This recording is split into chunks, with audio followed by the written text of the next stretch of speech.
Dear students, today now we discuss exercise 1.1 number system, chapter number 1 NCERT।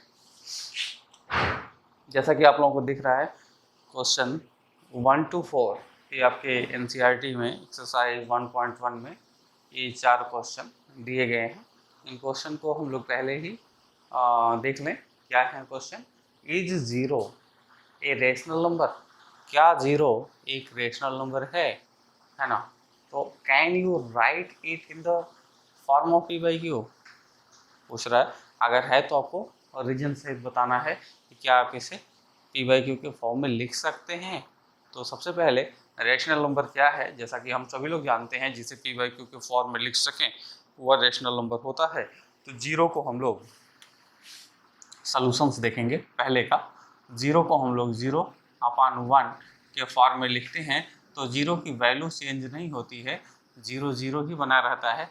जब किसी number के अगर अपान 1 कर रहे हैं तो उसकी वैल्यू पर कोई फर्क नहीं पड़ता। जैसे 3/1, 4/1, 5/1, तो इसकी वैल्यूज पे कोई फर्क नहीं पड़ता। ए 3 ही है और ए 4 ही है और ए इसी प्रकार 5 ही है।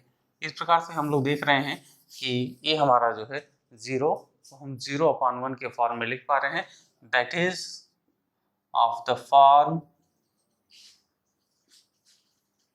p by q where q is not equal to 0। q 0 नहीं बल्कि q क्या है? 1 है ना? therefore we can write it, है ना? अब पूछ रहा है is 0 a rational number, तो आप क्या लिखेंगे? therefore 0 is a rational number, है ना? फिर कह रहा है can you write it in the form of p by q? yes, as we write 0 in the form of p by q, that is 0/1। ये हमारा कंप्लीट आंसर हो गया। इतना हम लिखेंगे। ऐसे क्वेश्चंस एक नंबर में 1 मार्क के जो क्वेश्चन होते हैं सीबीएसई बोर्ड में उसमें पूछे जाते हैं। दूसरा क्वेश्चन है हमारा find 6 rational number between 3 and 4। जैसा कि हम लोग जो इसकी प्रीवियस वीडियोज थी उसमें हम लोग देखे थे कि रेशनल नंबर कैसे, इन्हीं दो नंबर्स के बीच में रेशनल नंबर कैसे निकाले जाते हैं। तो इसको हम उसी पैटर्न पे देखेंगे। जैसा कि हमने उसमें 2 तरीका बताया था कैसे आप कैलकुलेट करेंगे रेशनल नंबर, तो इसमें से जो सबसे आसान तरीका था उसी को हम यहाँ पे लेंगे। ठीक है, जैसे 3 और 4 के बीच में, चलिए हम दोनों टेक्निक को देखते हैं। ठीक, लेकिन उसमें से कोई एक टेक्निक को ही आप फॉलो करिए। जैसे 3 and 4 के बीच में 6 रेशनल नंबर हमें देखनी है। तो सबसे पहले तो अगर आप एक निकालना चाहेंगे तो आप क्या करिए, टेक्निक क्या है? 3 + 4/2। ये हमारा first rational number between 3 and 4। ये हो जाएगा 3 + 4/2 मतलब 7/2। तो ये नंबर यहाँ मिल जाएगा 7/2। एक निकल गया। ऐसे सेकेंड निकालें, second rational number between 3 and 4। ठीक, second rational number between 3 and 4। तो हम क्या करेंगे, अब इसके लिए हम कैसे निकालेंगे? तो हम इसको ले लें। ठीक है, ये 2 ले लें, आगे का 3 रेशनल नंबर बिटवीन कर लें, बिटवीन 3 and 7/2। तो हम क्या देख रहे हैं, ये हो जाएगा 3 + 7/2/2। ये हमें मिल जाएगा 6 और 13/4। ये हमें एक रेशनल नंबर मिल गया सेकेंड। अब ऐसे ही थर्ड रेशनल नंबर बिटवीन, अब हम 7/2 और 4 के बीच में निकाल सकते हैं rational number between 7/2 and 4, that is equal to 7/2 plus 4/2 15/4। ये हमारा थर्ड हो गया। ये हमने इनके बीच निकाला, एक ये हमारा फर्स्ट था, ये सेकेंड, ये थर्ड। अब इसी प्रकार से इनके बीच में एक मिलेगा, इसको हम फोर्थ कहेंगे, है ना। 3 और सिमिलरली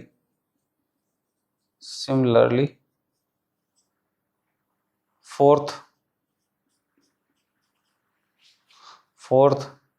रेशनल नंबर बिटवीन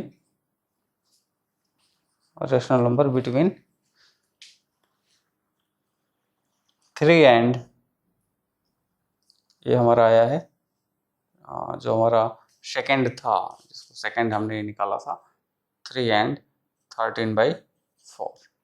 तो ये हो जाएगा 3 प्लस 13/4/2, 12 और 13 25/8। इस प्रकार से ये हमारा फोर्थ निकल गया। अब हम फिफ्थ देखेंगे। फोर्थ इसको देख लिया, ये हमारा फोर्थ हो गया। अब इन दोनों के बीच में ये फिफ्थ हो जाएगा, और फिर इन दोनों के बीच में 6 हो जाएगा, और हमें 6 ही निकालना है। नाउ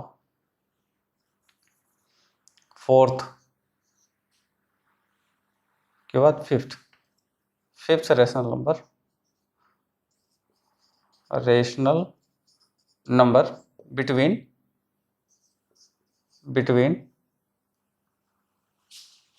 सेकेंड, जो हमें सेकेंड मिला था उसको, सेकेंड का जो मिला है वो क्या है, 15/4 नहीं 13/4 एंड जो फर्स्ट है 7/2। therefore 13/4 plus 7/2/2, ये हो जाएगा 14। ये एलसीएम लेंगे तो ये हो जाएगा 27/4 और ये 8। अब इसको हम कैलकुलेट करेंगे तो ये 27/8 हो जाएगा। और ये आ गया हमारा ये फिफ्थ रेशनल नंबर। अब हमें सिक्स रेशनल नंबर की बात करनी है। सिक्स रेशनल नंबर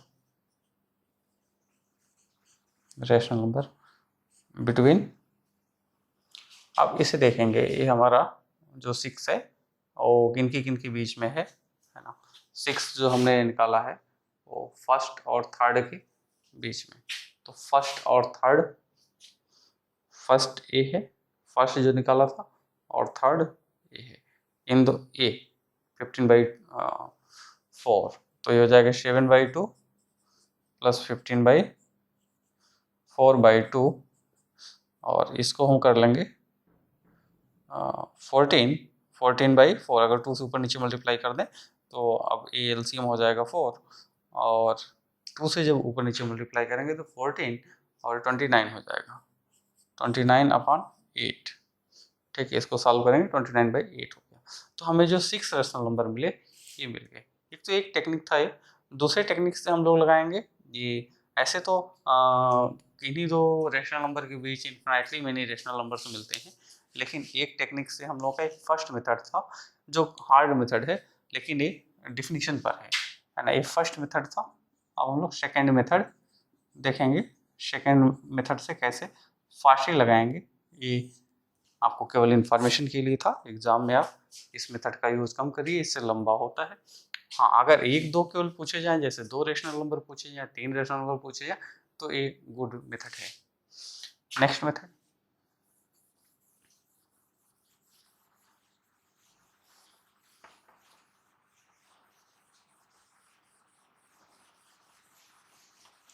जो दूसरा मेथड होता है, इसमें हम लोग बेसिकली उनको सबसे पहले जो कॉमन डिफरेंस होता है उसे निकालते हैं, और उसे क्या करते हैं, जो नंबर्स दिया गया है, जैसे 3 और 4 के बीच की बात कर रहा है, तो 3 में हम उतना जो कॉमन डिफरेंस है उसे जोड़ते हुए 4 तक ले जाते हैं, 4 के बीच में, तो हमें सारे नंबर्स मिल जाएंगे। जैसे 3 to 4 के बीच की बात करनी होती है, तो हम लोग क्या करेंगे, सबसे पहले a equal to 3, b equal to 4 और n कितना है, चूंकि हमसे कह रहा है 6 रेशनल नंबर क्वेश्चन में, तो यहाँ पे n क्या हो जाएगा, 6 हो जाएगा। और एक फार्मूला हम लोग यूज करेंगे b minus a upon n plus 1। ये जो डिफरेंस है, जो कॉमन डिफरेंस है, ये कॉमन डिफरेंस है, इसे हम लोग निकालेंगे और इसे सब में ऐड करते हुए चले जाएंगे, तो ये हो जाएगा b माइनस ए मतलब 4 माइनस 3 अपान 6 प्लस 1 मतलब 1 अपान 7। Therefore 3 plus 1 upon 7 is first rational number between 3 and 4. Similarly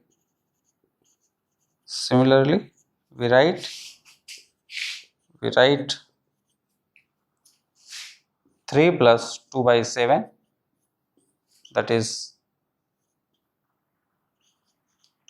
second rational number between 3 and 7. Similarly 3 plus 3 by 7, that is third rational number between 3 and 7, and 3 plus 4 by 7, that is fourth rational number between 3 and 7। इस प्रकार से 4 हुई। हम लोग क्रम से बढ़ते हुए जा रहे हैं, 6 तक जाएंगे और 6 मिल जाएंगे। इस प्रकार से फोर्थ हो गया। फिफ्थ के लिए 3 plus 5 upon 7, that is fifth rational number between 3 and 4, and similarly 3 plus 6 by 7, that is sixth rational number between 3 and 4. Now we calculate it, है ना। ये हमारा जो फर्स्ट आया है, इसको हम अगर कैलकुलेट कर लें तो इसे कितना लिख सकते हैं, 7 into 3 21 और 22, 1 ऐड करेंगे 22/7 पहला हो गया। दूसरा क्या हो जाएगा, इसको सॉल्व कर लें तो ये हो जाएगा 7 3 21, 21 और 2 23, 23/7। ये हो जाएगा 21 और 3 24/7। इसी प्रकार से हम देख रहे हैं 25/7, ये हो जाएगा 26/7, ये हो जाएगा 27/7। हम लोग 6 तक के जो रेशनल नंबर थे, ये सब क्या हैं, रेशनल नंबर हैं, ये हमारे आंसर हो गए। ठीक है, इस प्रकार से हम लोग इस रूल से फास्टली कैलकुलेट कर सकते हैं, है ना। इसमें एक आपको सीक्वेंस दिखाई देगी, 22 के बाद एक ऐड करेंगे 23, 24, 25, 26 और 27। इस प्रकार से हम इस तरह की जो प्रॉब्लम्स हैं उनको सॉल्व कर सकते हैं। तो ये हमारा सेकेंड क्वेश्चन था। अब हम लोग फास्टली क्वेश्चन नंबर 3 पे आते हैं। आज हमें पूरा इस एक्सरसाइज को कंप्लीट करना है और पर डे हम लोग एक एक एक्सरसाइज जो है वो कवर करने की कोशिश करेंगे।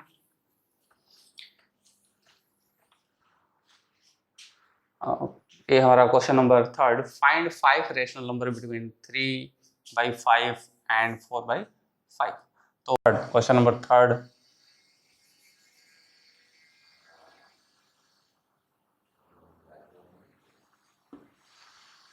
solution,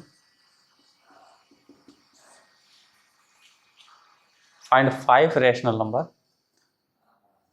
n equal to 5, a equal to 3/5, b equal to 4/5.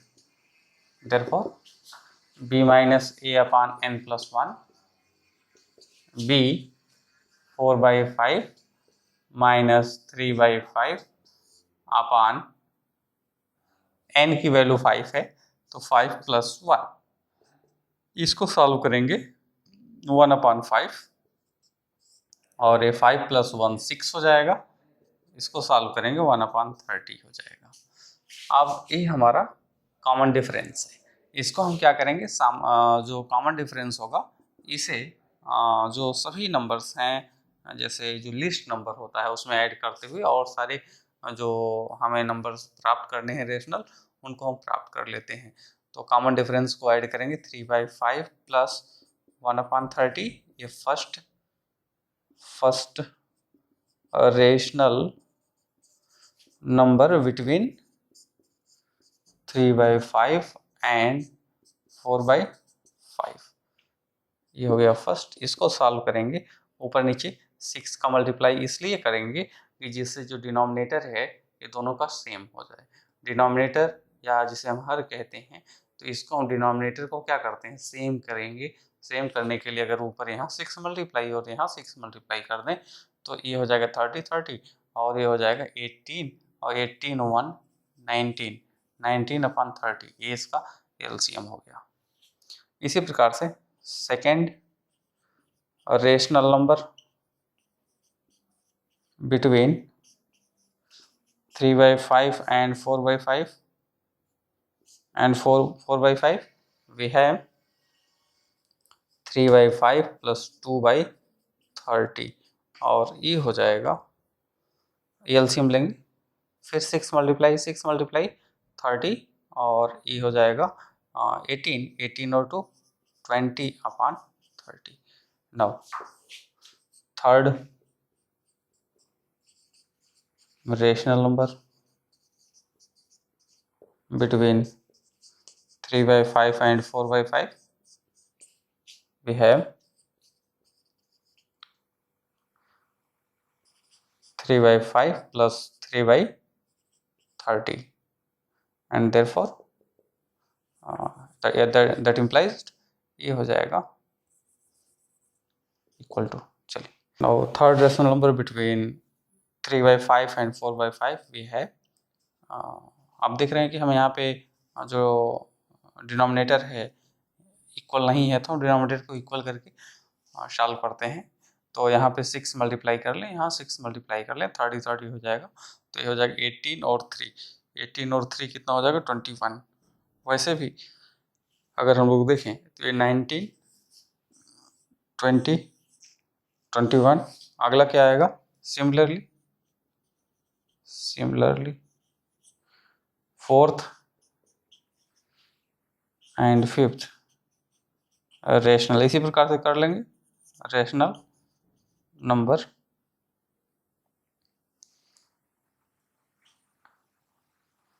Are 22/30 and 23/30 respectively.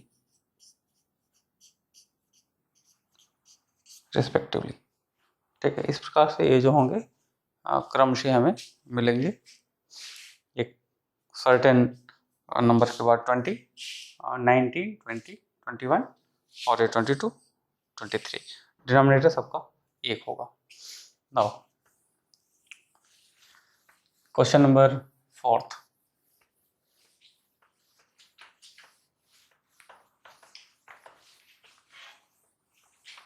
Question number fourth, state whether the following are true or false, give reason for your answer। पहला first solution की बात करें तो ये हो जाएगा every natural number is a whole number. तो whole number अगर हम एक कोई सेट देखें, अगर एक सेट है ना, ये अगर हम W से डिनोट करते हैं इसको, ये होल नंबर है, तो इसके अंदर नेचुरल नंबर कंटेन होता है होल नंबर में, है ना, क्योंकि n is subset of W। ये हम आपको हायर एजुकेशन में बताएंगे 11th में, लेकिन अभी ये आपको समझना है कि n जो है सेट ऑफ नेचुरल नंबर है और एक इसमें होगा, हम जानते हैं कि जो नेचुरल नंबर का सेट है इसमें 1 2 3 4 5 ये सब होते हैं, और होल नंबर का जो सेट है n और जो W है इसमें 0 1 2 3 होता है। तो हम देख रहे हैं कि ये सारे नंबर्स,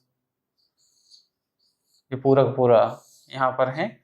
एक एलिमेंट 0 जो है वो W में ज़्यादा है, इसका मतलब हम स्पष्ट कह सकते हैं कि every natural number is a whole number. तो हम क्या कहेंगे, S, इसका दैट इज ट्रू है। ये क्या है, ट्रू स्टेटमेंट है ना। और रीजन क्या है, सिंस ट्रू है, स्टेटमेंट क्या है, ट्रू है, since natural number contained in whole number,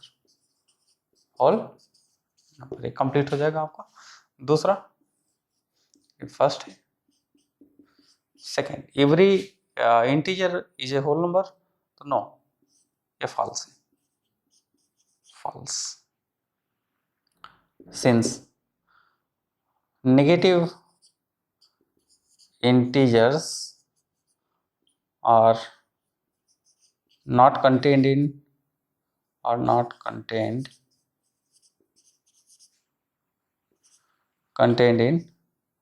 number, ठीक। Third, every rational number is a whole number, कह रहे हैं कि जितने भी रैशनल नंबर होते हैं होल नंबर होते हैं, तो ये भी गलत है, फॉल्स है। Since 3/5 is a rational number, but it is not whole number, है ना। Hence that statement is false। कोई स्टेटमेंट फॉल्स है तो उसके लिए काउंटर एग्जाम्पल ही काफ़ी होता है, हमें कई एग्जाम्पल लेने की जरूरत नहीं होती है। तो ये हमारा कंप्लीट सोल्यूशन हो गया एक्सरसाइज 1.1 का। नेक्स्ट वीडियो में हम लोग एक्सरसाइज 1.2 के सॉल्यूशंस देखेंगे जो एनसीईआरटी पैटर्न पर है। और आपकी अगर कोई क्वेरी है किसी भी बुक्स का, कोई भी प्रॉब्लम्स है, आप कमेंट बॉक्स में करेंगे।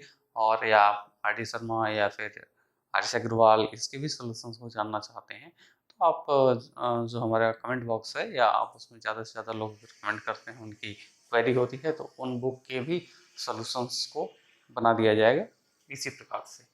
Okay, thanks.